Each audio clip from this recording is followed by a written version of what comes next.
Selamat datang di Sunnynomics. Pada hari ini, tanggal 1 November 2022, Badan Pusat Statistik kembali mengumumkan salah satu publikasi rutin mereka, yaitu data-data inflasi. Menarik untuk kita bahas data inflasi, seperti juga yang pernah sempat kita bahas bulan lalu, ketika pemerintah di awal bulan September telah menaikkan harga BBM sehingga menimbulkan adanya kenaikan inflasi yang cukup signifikan. Para pengamat ekonomi lalu bertanya, kira-kira bagaimanakah inflasi ini akan bergulir? Apakah akan berlanjut menjadi kenaikan inflasi yang mengkhawatirkan, ataukah inflasi ini akan bisa dikontrol dan mulai bisa dikendalikan? Sehingga bulan kedua setelah kenaikan BBM ini, kita jadi menarik untuk tahu sebenarnya bagaimana kondisi inflasi kita. Untuk itu, Bro Fitra, sebelum saya tanya lebih banyak lagi, saya sedikit mau mempresentasikan beberapa hasil data-data dari BPS. Jadi, seperti yang disampaikan BPS tadi pagi, apparently, inflasi year on year kita itu adalah 5,71%. Dan itu adalah sedikit di bawah inflasi bulan lalu. Artinya, itu ada sedikit deflasi month to month-nya. Nah, ini jadi menarik karena kita sebenarnya mengkhawatirkan adanya eskalasi inflasi ketika harga BBM naik gitu. Dan kenapa ini bisa kenapa ini bisa turun gitu? Kenapa inflasi ini bisa relatif kalau menurut saya bisa dibilang terkendali? Itu mungkin menjadi menarik untuk kita bahas. Bro Fitra, bagaimana analisa Anda?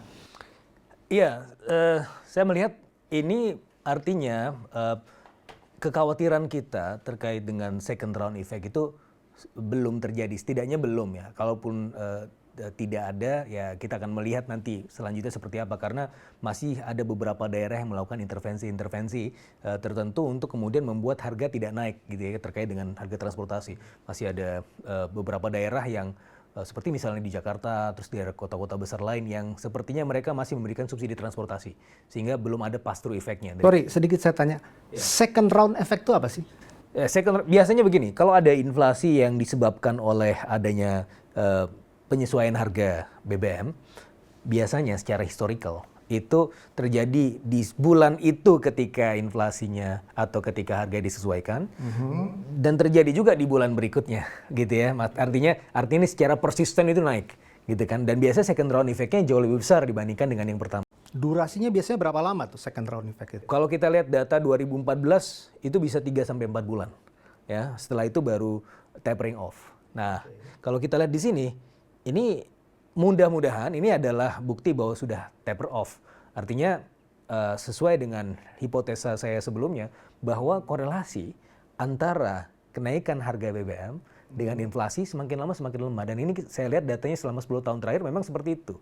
Jadi bisa kita lihat ke depan, mudah-mudahan ini tidak akan terjadi second round effect itu. Kalaupun kita merasa di bulan ini harga-harga sudah naik, itu wajar ya, karena memang ini adalah dampak dari inflasi di bulan September juga. Tapi kalau kita lihat ternyata ya within the consensus masih, bahkan kalau kita lihat dari year on year masih kurang dari 6%. Dan ini sejalan dengan apa yang pernah kami hitung ya di bulan Juni.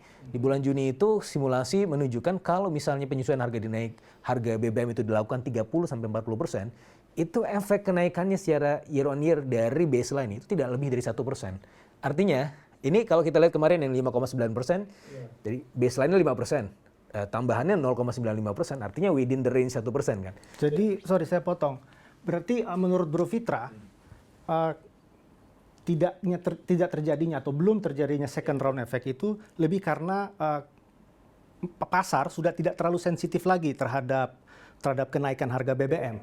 Ya, pertama adalah kita bicara mengenai... Atau mungkin karena memang ada program-program pemerintah yang sedemikian rupa berhasil taming. Kalau di sini kan BPS salah satu menyebutkan apa upaya intervensi pemerintah dalam pengendalian inflasi. Salah satunya adalah subsidi transportasi, lalu gerakan tanam pangan cepat panen, dan seterusnya. Yang mana yang kira-kira lebih dominan? Tentu harus dilihat lagi datanya, tapi saya rasa ini kontribusi dari beragam hal itu. Yang pertama adalah karena memang market sudah memprice in atau orang-orang sudah memprice in, dan kemudian tidak lagi terlalu sensitif terhadap penyesuaian harga ini. Itu yang pertama.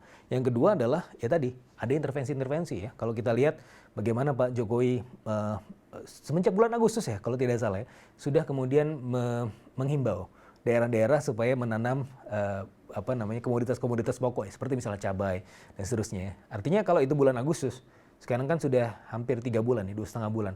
Seharusnya itu kan masa tanam usia tanam 70 sampai 75 hari itu cabai. Betul. Artinya mungkin itu, tapi kita harus lihat juga data produksinya. Kita belum betul-betul yakin. Atau ada yang ketiga, ada efek musiman. Biasanya mulai semester 2 harga-harga komoditas pokok ya, cabai, kemudian beras dan seterusnya, itu seharusnya berada di range yang jauh lebih rendah dibandingkan dengan sebelumnya ya. Jadi ada 3 faktor ini. Faktor memang sensitivitasnya tidak terlalu sebesar sebelumnya. Yang kedua adalah faktor dari intervensi pemerintah dalam kemudian menjaga atau mengantisipasi efek kenaikan harga terutama dari volatile foods. Yang ketiga adalah ya memang ada efek musiman begitu.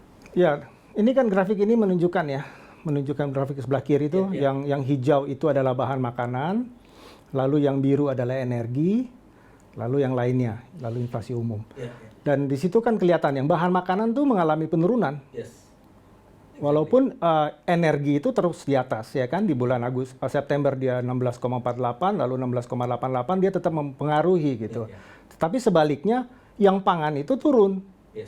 Dan seingat saya memang sempat kita mengalami harga cabai yang tinggi di awal tahun.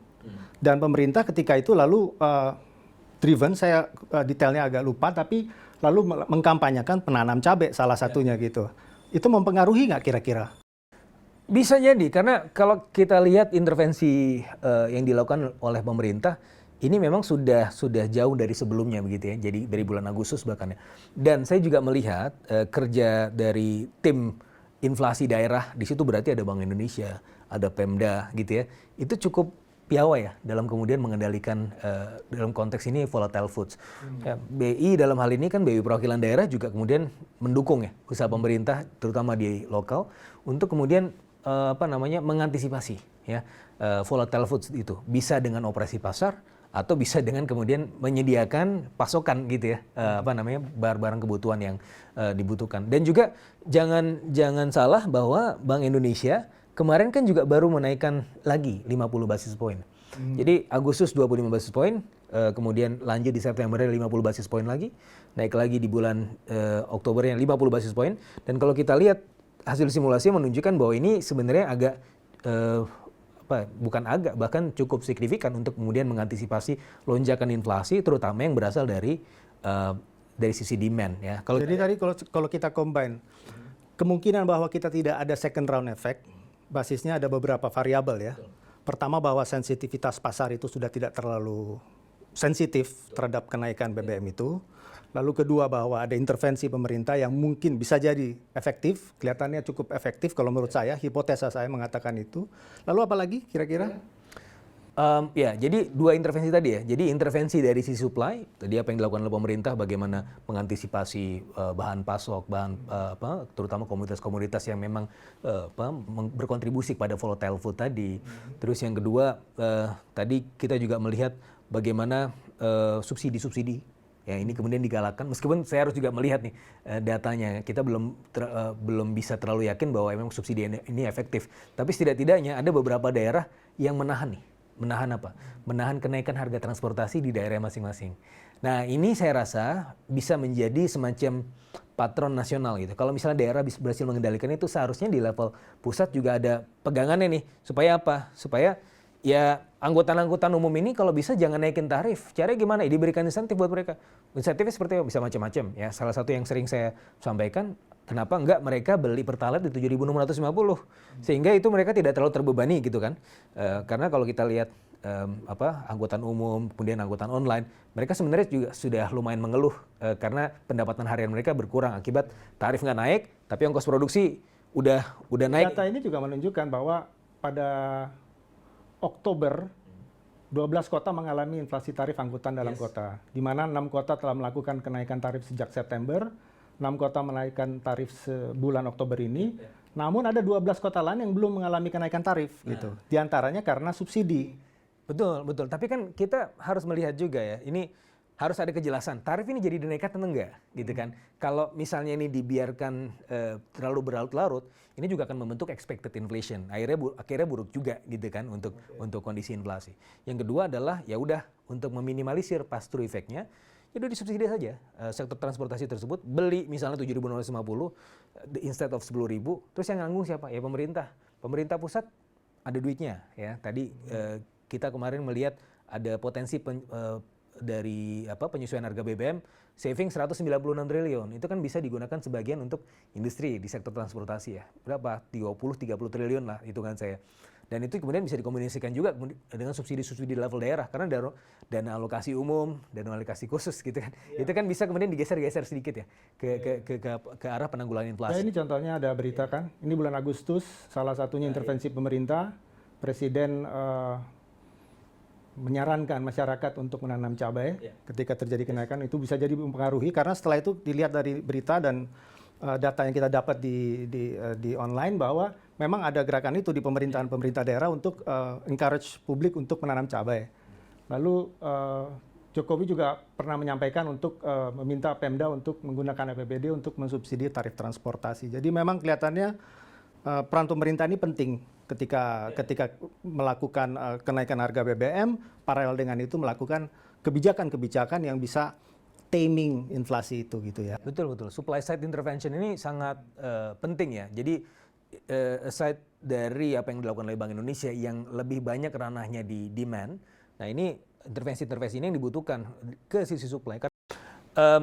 Ini impulse response function yang kemudian menunjukkan bahwa kalau misalnya producer price index atau dalam hal ini produsen mentransmisikan ke konsumen, itu akan ada ledakan mulai dari 4 kuartal berikutnya gitu ya. Jadi ini harus diminimalisir, kalau enggak nanti akan muncul efek inflatuar yang cukup signifikan ya. Jadi pass-through efek itu harus dikurangi gitu ya. Kalau kita lihat kecenderungannya next. Nah, kalau kita lihat kecenderungan di sini seberapa cepat produsen untuk mentransmisikan harga-harga yang dihadapi sekarang yang sudah terlalu tinggi itu ke level konsumen. Ya dari simulasi ini tidaknya di kuartal ketiga atau kuartal keempat ini. Nah, jadi masih dikhawatirkan second round effect toh. Jadi kita lihat bahwa tren dari gap antara producer price index dengan consumer price index kalau dari data BPS sepertinya juga menunjukkan bahwa terjadi narrowing gap. Nah, ini kan sepertinya sudah mulai di pass through gitu ya. Nah, makanya sebenarnya masih agak tinggi 5,7%. Dan kita juga lihat ini meskipun lebih rendah, tetapi ya harus hati-hati juga. Jangan sampai ini kemudian menjadi lebih narrow lagi sehingga meningkatkan potensi justru headline inflation. Nah, untuk mengantisipasi itu, setidaknya kita juga harus mengurangi ya beban dari sisi produsen melalui insentif-insentif tadi. Sebenarnya apa yang dilakukan oleh pemerintah sekarang sudah cukup on the right track ya, tetapi ya harus kemudian dibuat lebih persisten lagi ya supaya mencegah inflasi lanjutan. Tapi menurut saya sih probabilitas terjadinya inflasi lanjutan itu atau second atau bahkan third round effect sekarang kalau kita lihat data ini seharusnya menjadi lebih kecil. Tapi kita juga harus menunggu nih. Jangan sampai nanti ketika daerah-daerah yang sekarang masih menahan supaya tarifnya nggak naik, itu kemudian nanti harus kemudian menaikkan harganya. Nah, ini harus kemudian diantisipasi. Dan ini seharusnya tidak dilakukan gitu. Kenaikan tarif ya seharusnya tidak terjadi. Makanya perlu ada bantalan-bantalan untuk itu. Oke, jadi dari sisi produsen ini sendiri perlu ada intervensi ya. Betul. Apa kira-kira bentuknya? Nah, secara umum yang paling besar tentunya yang paling membutuhkan intervensi adalah di sektor transportasi, pergudangan, dan logistik. Karena ini yang memang direct impact-nya dari BBM kemarin ya. Tetapi secara umum kalau kita lihat ongkos produksi apa yang harus ditanggung, seperti misalnya bayarin ongkos listrik, electricity bills. Kemudian kalau ada mereka impor bahan baku atau impor bahan kebutuhan industri, ya itu bisa dikasih insentif lah supaya mereka nggak terlalu mahal gitu ya. Nah, hal ini bisa mengurangi beban dari sisi produsen sehingga mereka tidak akan segera menaikkan harga di level konsumen. Karena saya sendiri sudah mengalami, Bro Alex gitu, supplier saya meskipun kecil-kecilan itu udah ngasih notifikasi, bro naik harga udah 20% ya. Ini karena ada kenaikan harga di dari sisi hulu gitu kan. Ya, kalau begitu kan berarti ini sebenarnya udah mulai jadi gejala pass-through-nya gitu ya. Nah, ini harus kemudian dikecilkan. Oke, baik. Ada lagi yang mungkin mau disampaikan? Mungkin kita juga harus melihat nilai tukar petani nih. Ini ada yang menarik juga ya. Jadi ada perbaikan ya. Nah, salah satu perbaikannya adalah indeks harga dibayarkan petani itu kan turun ya. Nah, cabai merah, telur ayam ras tadi, intervensi-intervensi yang dilakukan oleh pemerintah dan juga di level daerah dan juga Bank Indonesia daerah, saya rasa ini cukup baik untuk kemudian mengurangi ongkos ya dari para petani gitu ya, terutama untuk komoditas-komoditas seperti cabai, telur ayam ras, daging ayam ras dan cabai rawit. Di sisi yang lain, mereka juga sedang mendapatkan kenaikan atau keberkahan yang luar biasa gitu. Kelapa sawit masih oke. Beras juga agak naik, kan gabah naik, kopi, gambir dan seterusnya. Artinya ya mereka dari satu sisi sebagai produsen mereka mengalami kenaikan harga, tapi sebagai konsumen bayarnya menjadi lebih murah sehingga nilai tukar petaninya menjadi lebih baik. Nah, ini bagus lah untuk petani karena kan orang Indonesia banyak juga yang jadi petani ya. Jadi jangan sampai kemudian petani-petani ini yang merupakan pahlawan kita semua ini lebih menderita dibanding yang lain. Nah, ini harus kita jaga. Jadi overall nih saya agak balik-balik lagi. Jadi kira-kira Indonesia akan terimbas resesi global nggak? dengan data-data seperti ini gitu ya. Kita kan ya kita punya latar belakang akademis akademisi gitu. Jadi kita harus berbasiskan kepada data. Data nggak mengarah ke situ ya. Iya. Apalagi kalau kita bandingkan ya. Kalau kita sekarang hanya berbicara inflasi saja ya. Iya, ini baru inflasi nih. Ini di Inggris ya. Di Inggris mereka harus ganti Perdana Menteri loh. Liz Truss sudah nggak percaya diri lagi untuk mengatasi inflasi yang tinggi di UK ya. Karena memang di situ kan harga-harga komoditas sudah naik ya. Jadi inflasi mereka tuh sangat tinggi. Nah, ini yang kemudian tapi kalau saya playing devil advocate. Menurut saya pribadi dan saya udah state itu di dalam beberapa seminggu 2 minggu yang lalu kan.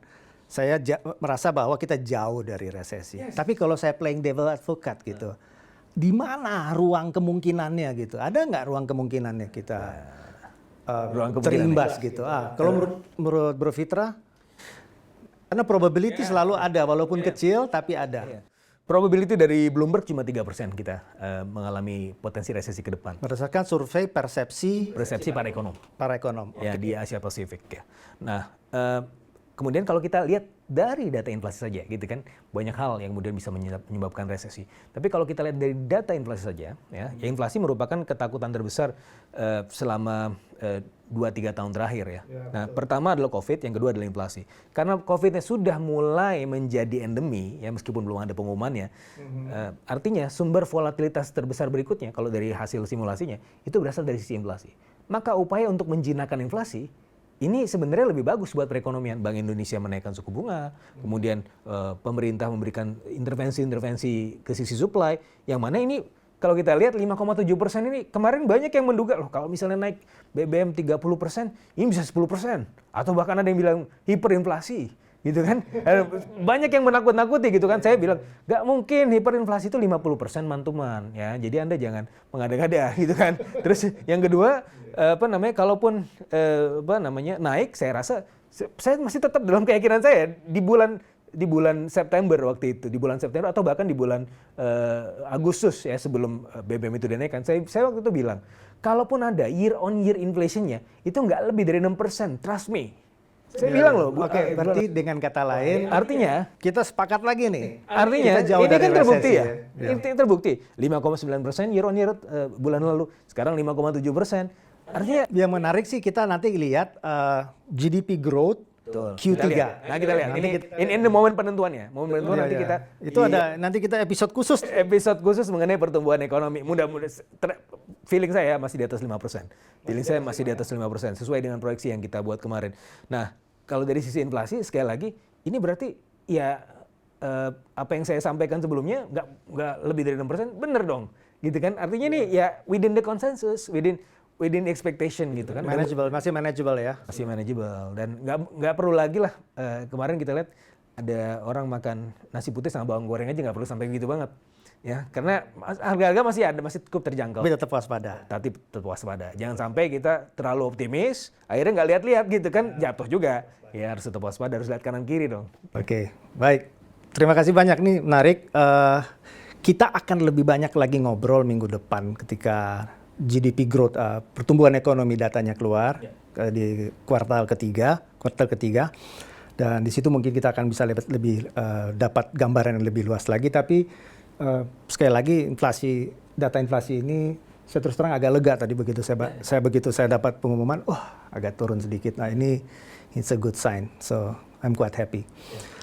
Terima kasih banyak Bro Fitra, terima kasih buat pemirsa Sandinomics. Ditunggu pemirsa minggu depan kita akan bahas lebih seru lagi, kita akan bahas tentang GDP growth. Sampai jumpa.